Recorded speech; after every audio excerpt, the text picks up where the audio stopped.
Baik, kita lanjutkan adik-adik. Kita ke bagian kedua, yaitu bagian kedua dari sebaran peluang, yaitu sebaran peluang varik. Nah, di bukunya adik-adik bisa lihat itu halaman 60. Nah, pada bagian kedua ini ya, jadi kita akan membahas beberapa seragam peluang varik. Nah, diantaranya adalah sebaran seragam varik, kemudian ada yang namanya sebaran hipergeometris, ada rumpun binom, dan lain sebagainya. Baik, pertama-tama kita masuk ke sebaran seragam varik terlebih dahulu. Untuk sebaran seragam varik, ya, ini berikut kita mengetahui ciri-cirinya. Ya, yang pertama, seragam varik ini, sebaran seragam varik ini itu sering muncul dalam kehidupan kita sehari-hari. Nah, ciri-cirinya kita asumsikan bahwa peluang setiap keadaan adalah sama dan tidak berubah sepanjang suatu rangkaian percobaan. Jadi, ketika kita diberikan suatu percobaan atau keadaan, ya, kemudian kita tidak mengetahui secara pasti atau tidak diberikan pengetahuan secara pasti mengenai peluang untuk setiap keadaannya, maka kita akan menganggap kejadian itu adalah contoh sebaran seragam varik. Ya, untuk sebaran seragam varik ini,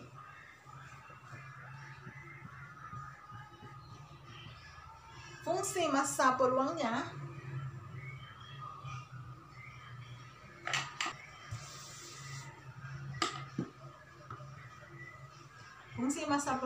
peluangnya adalah 1/n untuk X sama dengan 1, 2, 3, dan seterusnya itu sampai N. Ya. Kemudian fungsi massa peluangnya adalah 0 untuk X yang lain.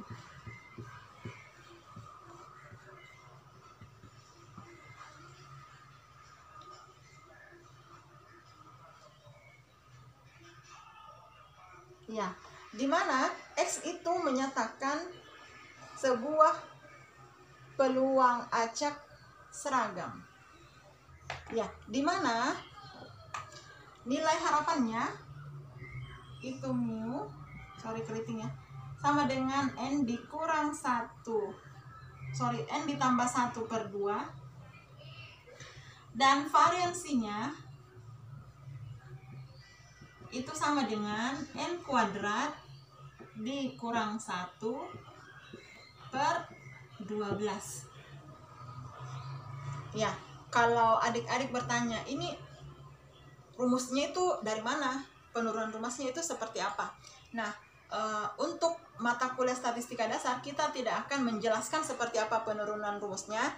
Jadi kita cukup diharapkan bisa menerima bahwa rumus nilai harapannya itu seperti ini dan rumus variansinya seperti ini. Pada mata kuliah lanjutan, yaitu mata kuliah statistika matematika, adik-adik akan diberikan penurunan rumus untuk masing-masing nilai harapan dan juga nilai variansi untuk masing-masing masing-masing sebaran peluang varik ini. Nah, kita masuk ke contohnya adik-adik. Jika sebuah dadu dilemparkan dan peubah acak X menyatakan bilangan mata dadu yang muncul, kita diminta menentukan fungsi massa peluang dari X, dan yang kedua adalah nilai harapan dan variansinya. Nah, kita perhatikan di sini bahwa percobaan pelemparan dadu, ya, itu adalah kejadian yang memang sering terjadi dalam kehidupan sehari-hari. Kemudian peluang dari munculnya masing-masing kejadian itu dianggap sama. Ya, sehingga ini adalah contoh dari sebaran seragam varik. Nah, untuk fungsi massa peluangnya bisa langsung dijawab ya. Fungsi massa peluangnya berarti 1/6 ya, karena 1/6 ya, karena di sini adalah mata dadu. Mata dadunya itu ada 1, 2 sampai 6.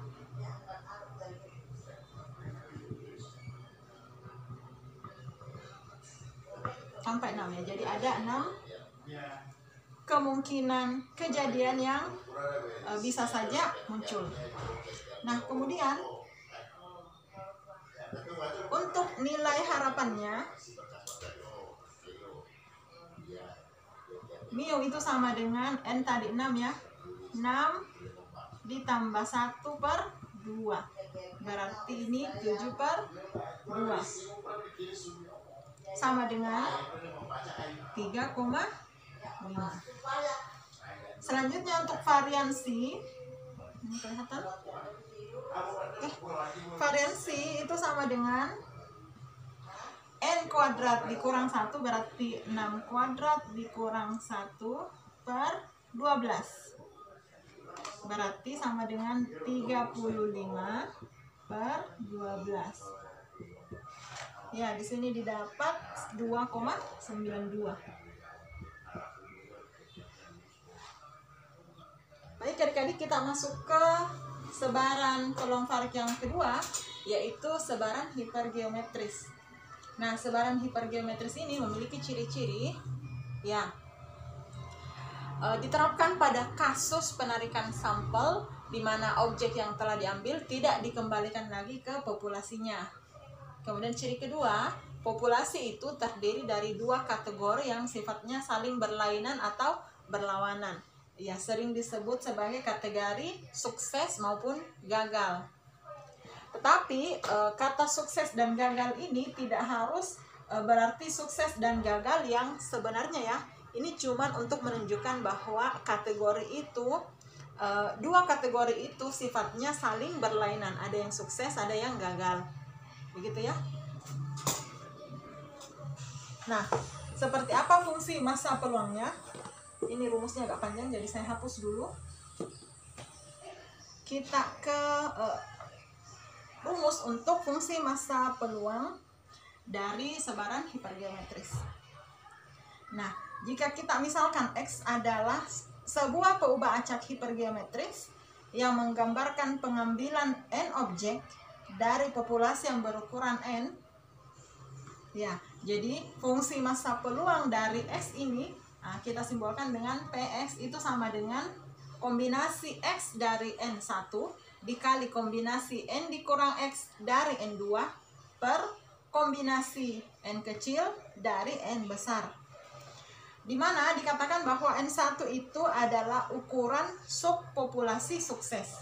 Dan yang kedua, N2 maksud kami, N2 itu adalah ukuran subpopulasi gagal. Kemudian N itu adalah N1 ditambah N2. Kemudian N kecil ini adalah ukuran sampelnya. Dan X ini adalah banyaknya gejala sukses di antara N objek yang terambil. Jadi ini adalah gejala sukses, kemudian N1 adalah ukuran subpopulasi sukses.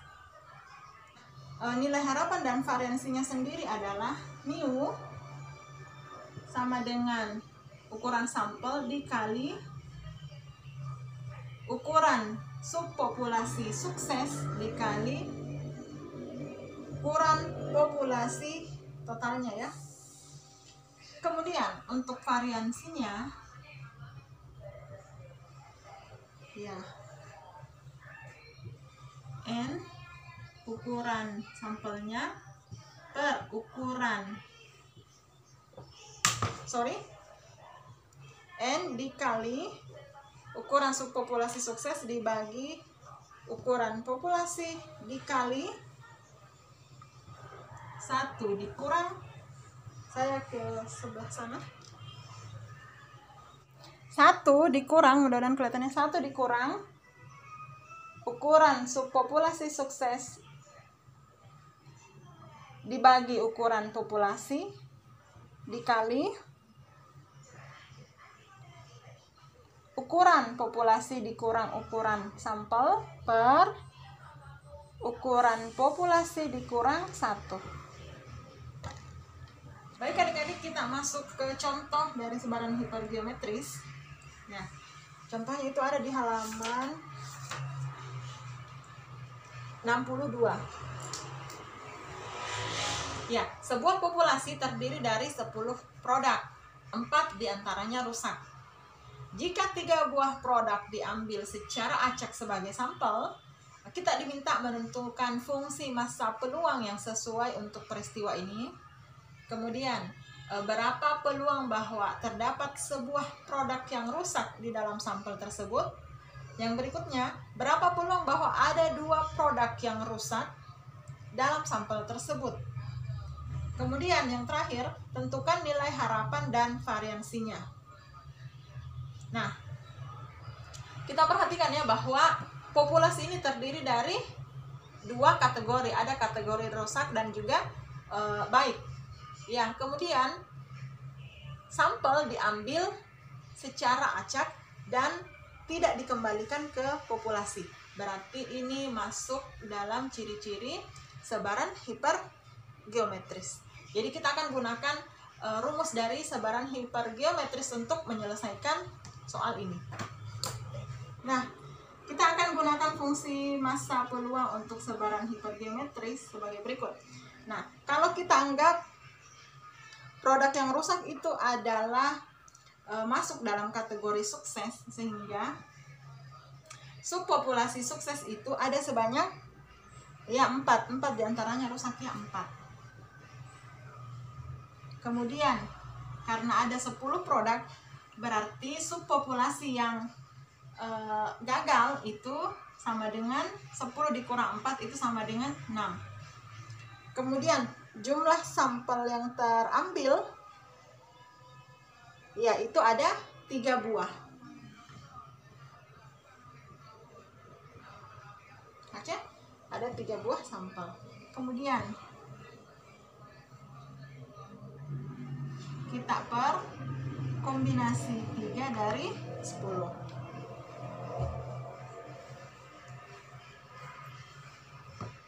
Dimana X-nya itu sama dengan 1, 2, sampai 3.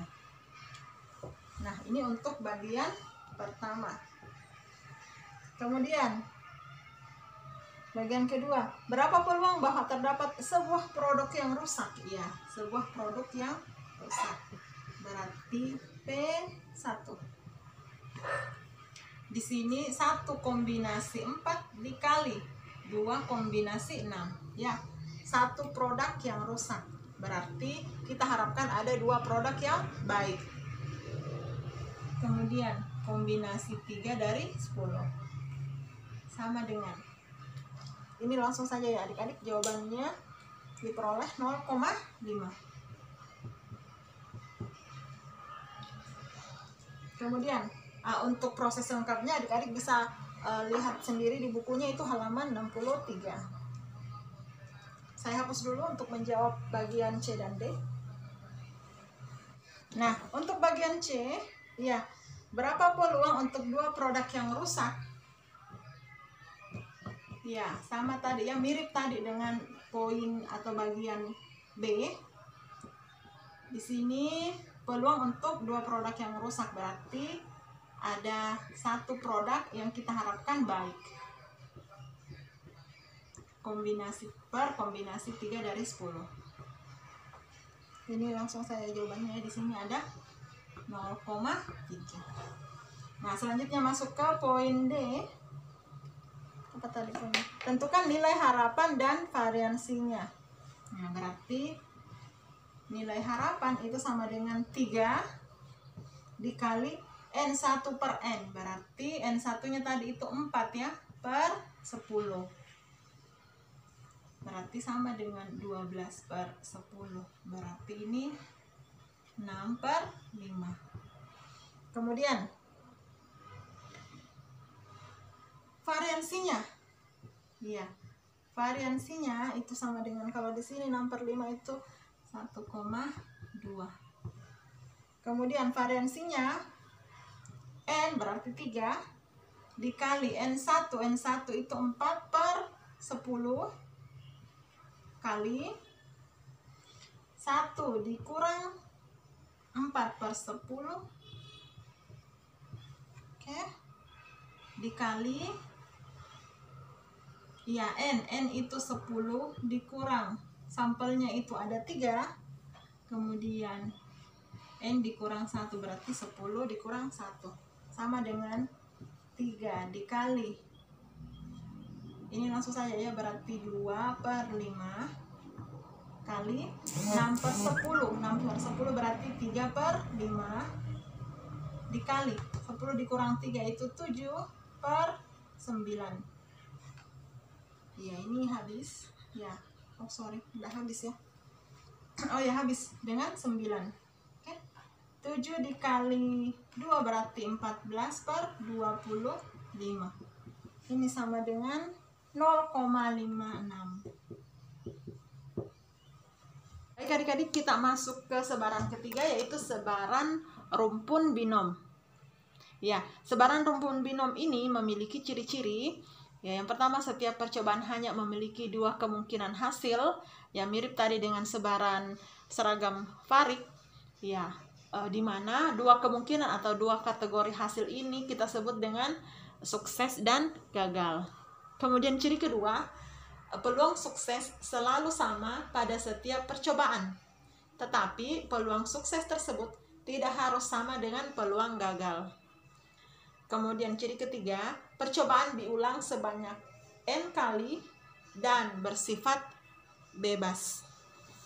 Nah, fungsi massa peluang untuk sebaran rumpun binom ini, ya, kita katakan jika X adalah sebuah peubah acak binom, fungsi massa peluang dari X adalah ya kombinasi X dari N dikali P berpangkat X dikali 1 dikurang P berpangkat N dikurang X, dimana X itu 0, 1, 2 dan seterusnya sampai N. Ya, jadi X itu adalah banyaknya gejala sukses yang terjadi, kemudian N itu adalah banyaknya percobaan, P itu adalah peluang percobaan yang sukses. Nah, untuk rumus nilai harapannya atau rataannya itu sama dengan banyaknya percobaan dikali ya peluang percobaan yang sukses. Kemudian untuk rumus variansinya, nah, itu sama dengan banyaknya percobaan dikali peluang percobaan yang sukses dikali 1 dikurang peluang percobaan yang sukses. Ya, jadi fungsi massa peluang di sini ya untuk peubah acaknya kita katakan dia peubah acak binom ya untuk yang ini. Nah, untuk sebaran rumpun binom ini ya percobaannya dinamakan percobaan Bernoulli. Ya, terus dulu.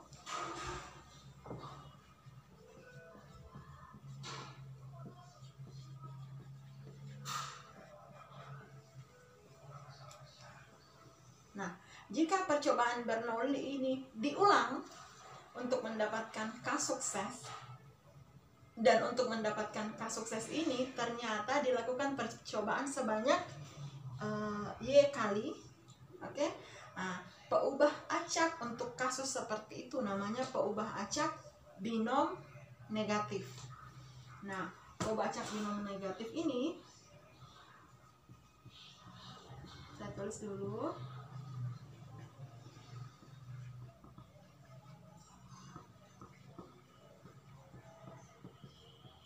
Ya, kalau yang di atas ini peubah acak binom.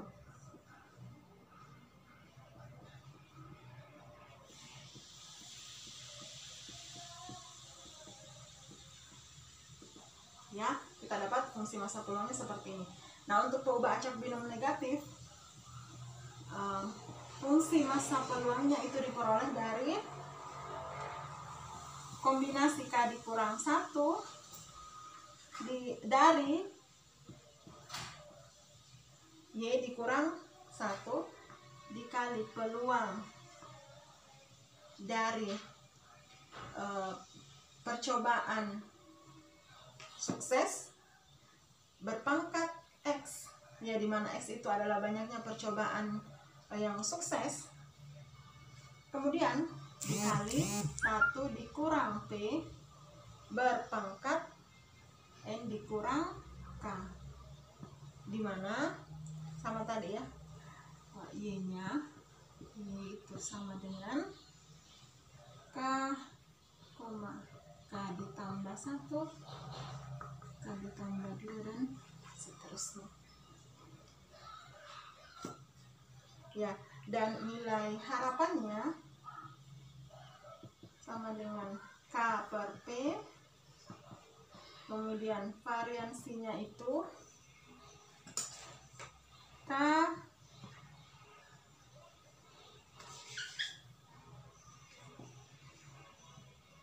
dikali 1 dikurang P per P kuadrat. Saya ralat sedikit adik-adik, di sini tadi bukan N ya, tapi Y. Nah, ada peubah acak lain, yaitu namanya peubah acak geometris. Nah, jadi selain peubah acak binom, kemudian peubah acak binom negatif, kita juga kenal istilah peubah acak geometris. Nah, peubah acak geometris itu yaitu peubah acak yang menyatakan banyaknya percobaan yang dilakukan untuk mendapatkan sukses yang pertama. Nah, sehingga diperoleh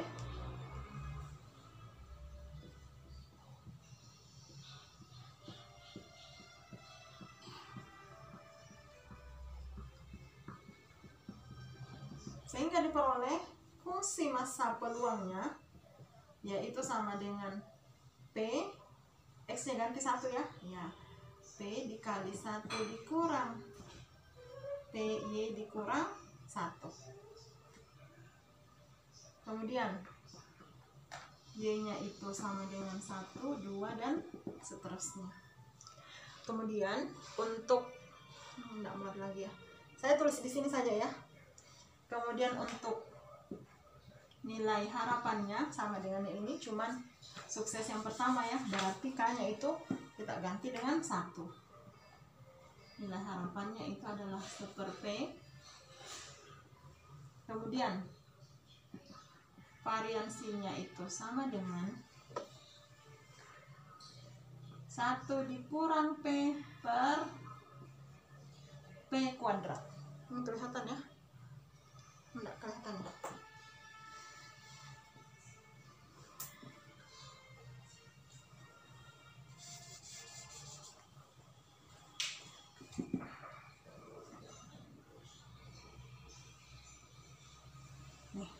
Jadi kita lanjutkan, kita masuk ke contoh untuk sebaran rumpun binom. Kita masuk ke contoh pertama.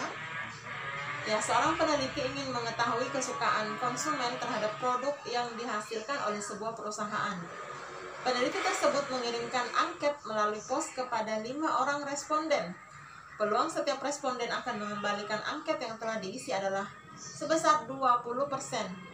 Atau sekitar 0,2. Berapakah peluang peneliti tadi akan memperoleh 2 angket yang kembali? Selanjutnya, setidak-tidaknya 4 angket yang kembali, dan yang terakhir, tidak ada angket yang kembali. Nah, sekarang adik-adik perhatikan, mereview kembali mengenai sebaran hipergeometris ya. Ini kan contoh untuk sebaran rumpun binom. Nah, perbedaannya tadi dengan sebaran hipergeometris, ya perhatikan, ini memang terdapat 2 kategori ya, atau terdapat 2 kemungkinan, yaitu angketnya dikembalikan dan angketnya tidak dikembalikan.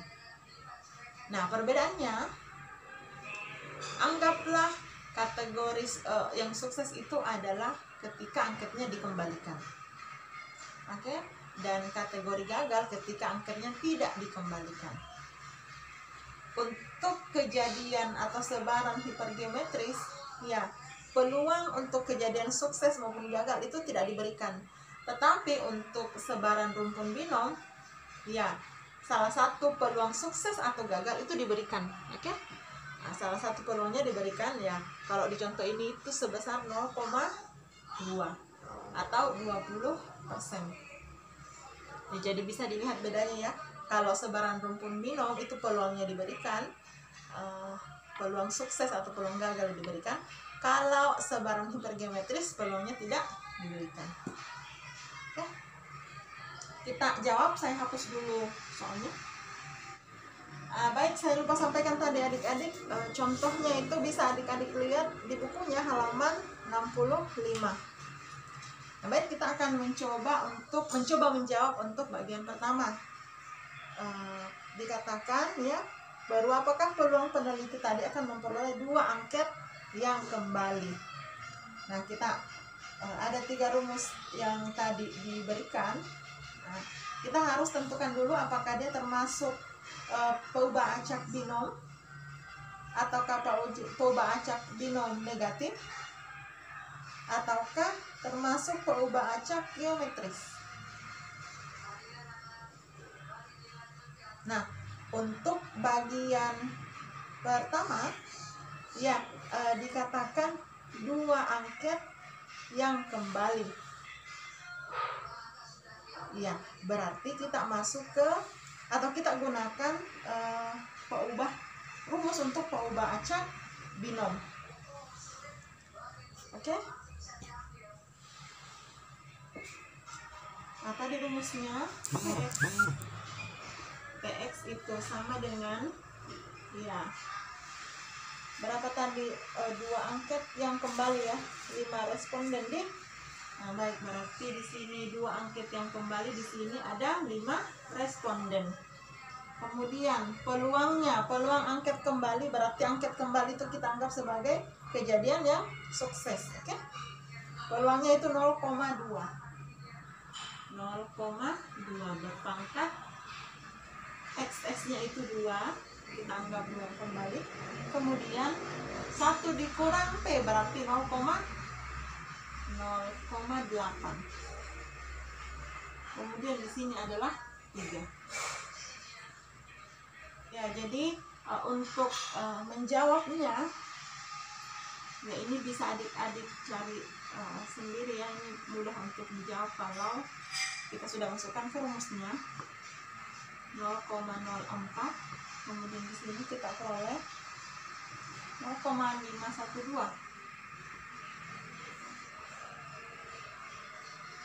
Ya, diperoleh hasil 0,2048.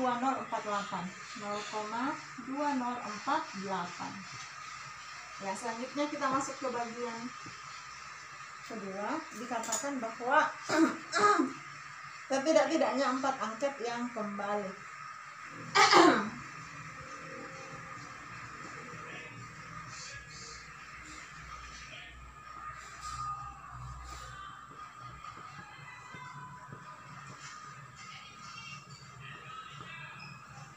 Berarti itu sama dengan 4 angket kembali. Oke. Peluang untuk 4 angket yang kembali.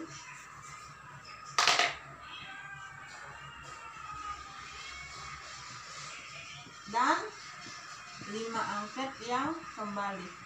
Nah, ini akan kita jumlahkan. Itulah jawabannya. Oke? Jadi kita jawab, bismillah. Saya hapus dulu.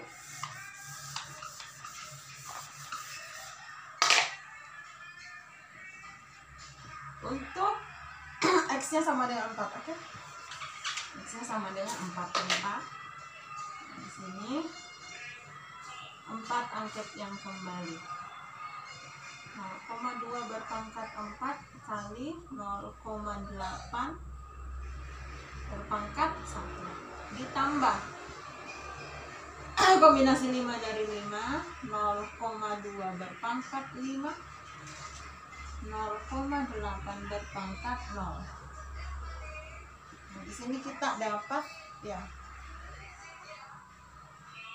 langsung saja 0,0064 ditambah 0,0003, kita peroleh 0,0067. Iya.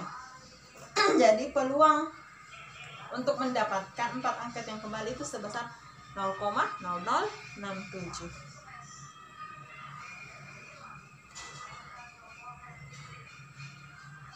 Oke. Selain menghitung dengan cara manual seperti ini, ya ada cara yang cukup mudah yang bisa adik-adik dapatkan, yaitu dengan menggunakan tabel jumlah peluang binom. Nah, adik-adik bisa lihat di bukunya, ya, mulai dari halaman 344 sampai halaman 375. Nah, kita akan mencari atau kita akan belajar membaca, belajar menggunakan tabel sebaran peluang binom ini. Adik-adik, saya akan praktekkan bagaimana cara menggunakan lampiran A, yaitu tabel sebaran peluang binom. Nah, kita perhatikan bahwa N-nya atau jumlah sampelnya itu sama dengan 5. Kita perhatikan mulai halaman 344. Ya, di sini sampelnya N sama dengan 1. Ya, jadi kita cari yang sesuai. Di sini N sama dengan 3. N sama dengan 4, berarti N sama dengan 5 di halaman berikutnya. Nah, kita dapat N sama dengan 4, N sama dengan 5. Ini dia. Oke, kemudian lihat peluangnya. Peluangnya itu adalah 0,2 untuk peluang suksesnya. Ya, 0,1010, di sini 0,2. Ya, berarti kena di sini ya. Kemudian ada 4 angket yang kembali. Berarti cari yang P-nya sama dengan R-nya sama dengan 4. R-nya sama dengan 4. Ya, berarti di sini. Tarik ke sana. Nah, kita dapat 0,064. Kemudian untuk yang berikutnya, untuk jika 55-nya kembali itu 0,0003. Jadi cara bacanya gini ya, 0,0064. Ini 0,0003.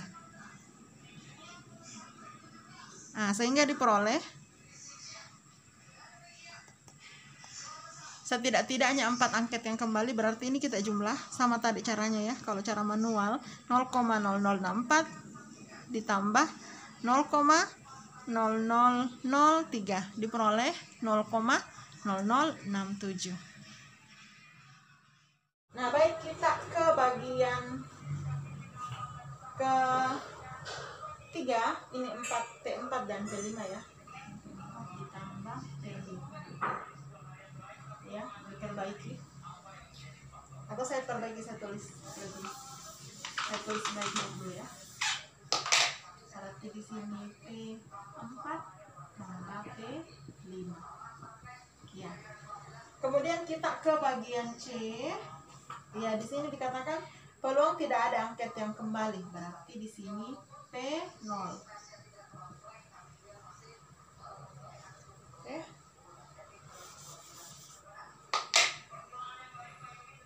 P0 berarti di sini kombinasi 0 dari 5, 0,2 berpangkat 0, 0,8 berpangkat 5. Ya, kita peroleh nilainya 0,3277.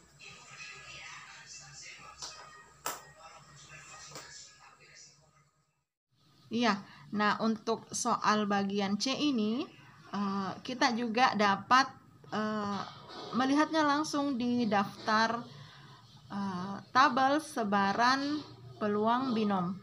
Mirip tadi caranya ya, dengan poin B. Kita cari N sama dengan 5. kemudian peluangnya masih 0,2. Tidak ada angket yang kembali, berarti R-nya sama dengan 0. Sehingga kita tarik ke kanan, kita dapat nilai 0, saya zoom.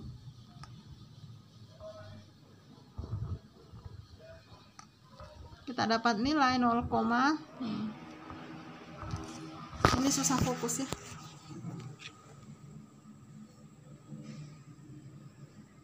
Ya, 0,3277. Nah, untuk contoh peubah acak binom negatif, adik-adik bisa lihat contohnya di halaman 67. Saya skip saja ya, jadi adik-adik bisa membacanya sendiri, mempelajarinya sendiri. Caranya cukup jelas di bukunya. Saya lompat atau saya langsung ke bagian keempat atau sebaran keempat, yaitu sebaran multinom. Ya, selanjutnya kita masuk ke bagian keempat, yaitu sebaran multinom. Peubah acaknya kita katakan dengan peubah acak multinom. Jadi sebaran multinom ini sebenarnya adalah perluasan dari sebaran rumpun binom yang telah dijelaskan pada bagian ketiga tadi. Bedanya, kalau sebaran rumpun binom itu hanya ada 2 kategori, yaitu kategori sukses dan gagal. Nah, untuk sebaran multinom ini kategorinya itu lebih dari 2. Ya, misalkan setiap kategori itu peluangnya adalah P1, P2 sampai PK. Sehingga peubah atau fungsi massa peluang untuk sebaran multinom itu dinyatakan dengan X1, X2 dan seterusnya sampai di sini X ya. Itu sama dengan ya N1, N2, N3. Sorry, di sini kita pakai simbol yang sama seperti sebelumnya saja, pakai X ya. X1, X2, X3 sampai X. Nah, kemudian di sini adalah N dikali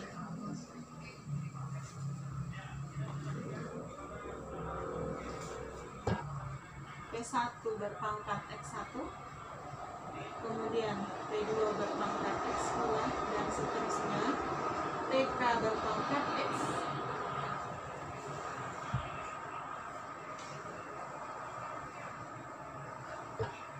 Iya, untuk rataan dan juga variansinya itu tidak diberikan ya. Adik-adik bisa lihat bukunya halaman 68. Ya, untuk sebaran binom ini ya tidak diberikan nilai rataannya atau rumus untuk rataannya dan juga variansinya. Nah, baik adik-adik, kita masuk ke contoh untuk sebaran multinom. Ya, sebuah kotak berisi 3 kaleng merah. Jadi dicatat dulu ya. 3 kaleng merah. 3 kaleng merah maksud saya. Merah itu ada 3, hijau itu ada hijau itu ada 4, kemudian kuning itu ada 5. Ini kelihatan?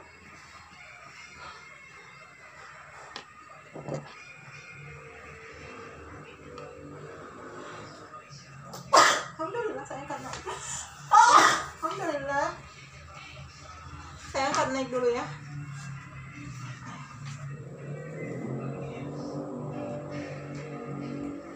Hijau itu ada 4 dan kuning itu ada 5. Ya, sebuah kelereng diambil secara acak dari kotak itu. Warnanya dicatat lalu dikembalikan ke dalam kotak. Jika percobaan ini dilakukan 6 kali, berapa peluang di antara 6 kali pengambilan itu?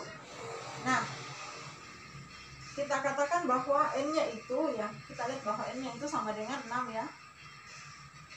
N itu sama dengan 6. Nah, untuk masing-masing peluang dari 3 bola ini, kita katakan PM itu untuk peluang terambilnya bola merah. Nah, di sini kita katakan ada 3 kelereng merah, bukan kita katakan ya. Di sini kita ketahui ada 3 kelereng merah dari total 3 tambah 4 tambah 5, 12 kelereng. Ya, jadi peluangnya itu 3/12 untuk kelereng merah. Kemudian untuk kelereng hijau itu peluangnya 4/12. Ini langsung saja 1/4. Ini 1/3. Kemudian untuk kelereng kuning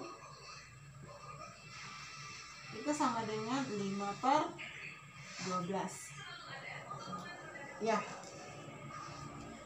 saya hapus dulu untuk lanjutkan menyelesaikan.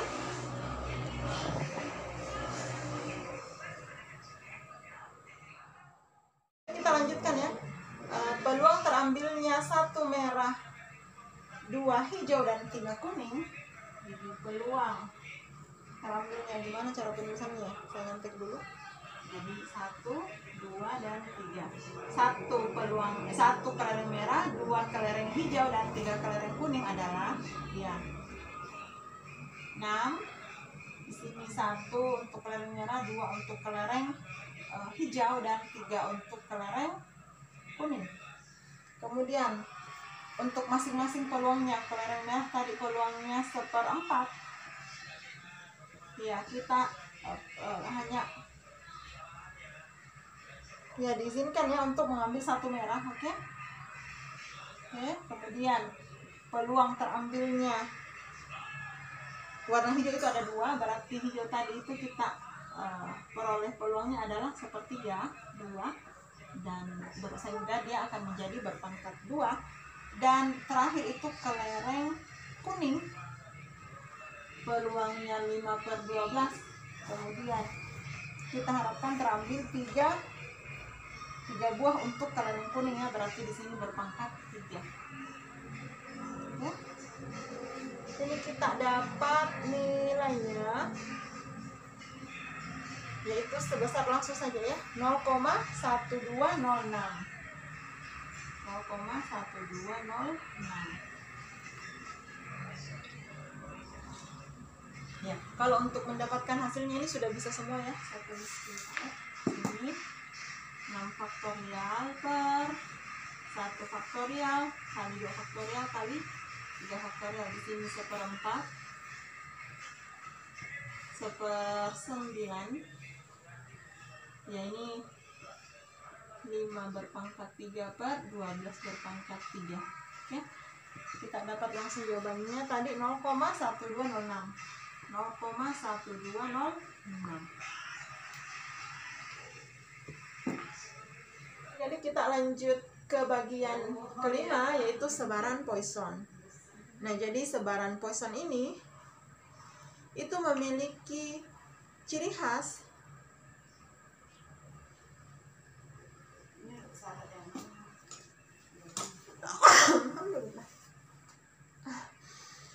ya, maaf, kita lanjutkan ya. Jadi sebaran Poisson ini memiliki ciri khas untuk kejadian atau peristiwa di dalam daerah atau waktu tertentu yang diharapkan jarang terjadi. Jadi di sini di bukunya halaman 69 itu ada 2 contoh yang diberikan. Contoh pertama yaitu banyak orang yang lewat di depan pasar setiap hari, tetapi sangat jarang terjadi seseorang yang menemukan barang hilang dan mengembalikannya kepada pemiliknya.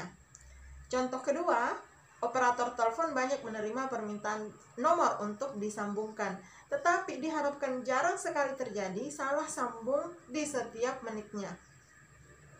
Nah, jika X adalah sebuah peubah acak Poisson dengan rata mu, ya,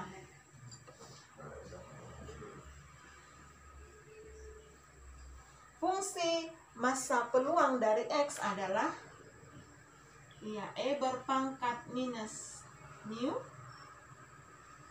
kemudian dikali mu berpangkat X per X faktorial. Iya, untuk X sama dengan 0, 1, 2 dan seterusnya. Nah, ini sering kita kenal dengan istilah bilangan Euler. Ya, nilainya itu 2,7182 dan seterusnya.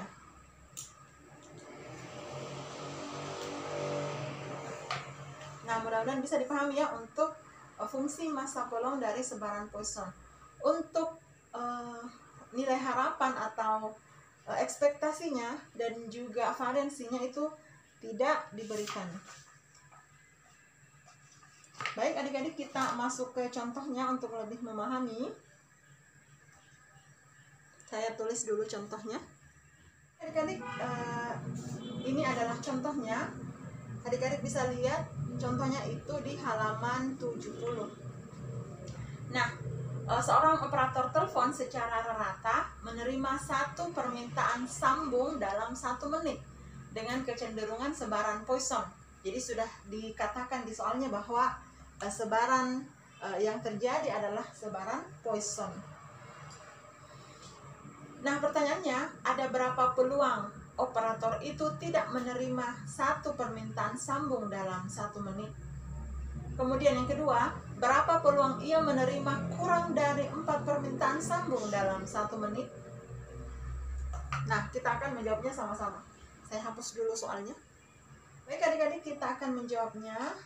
Untuk kita ke bagian A terlebih dahulu. Berapa peluang operator itu tidak menerima satu permintaan sambung dalam 1 menit? Ya, kita katakan di sini ya bahwa X-nya itu sama dengan 0. Nah, sekarang saya tulis kembali dulu untuk fungsi massa peluangnya. Di sini E berpangkat min mu kali mu berpangkat X ya per X faktorial. Saya udah hafal juga rumusnya cocok nih. Ya, oke. Nah, sekarang raratanya ini kan di soalnya dikatakan bahwa rata menerima satu permintaan sambung setiap menit. Berarti raratanya adalah 1 untuk setiap menit. Ini saya tulisnya. Jadi ini dx. Oke. Menjadi untuk soal yang ini ya, minus 1 dikali 1 berpangkat X per X faktorial. Nah, sekarang 1 berpangkat X itu nilainya pasti 1 ya.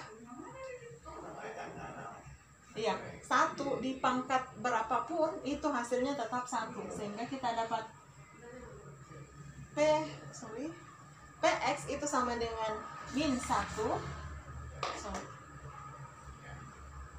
Px sama dengan E berpangkat min 1 per X faktorial. Oke. Sehingga untuk P0 itu kita dapat ya E berpangkat min 1 per 0 faktorial. Ya, 0 faktorial itu nilainya sama dengan 1 ya. Iya, E berpangkat 0 itu sama dengan 1 per E.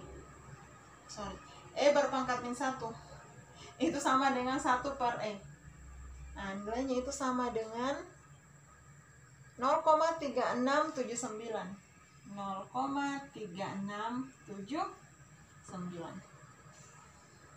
Nah, kemudian kita ke bagian kedua.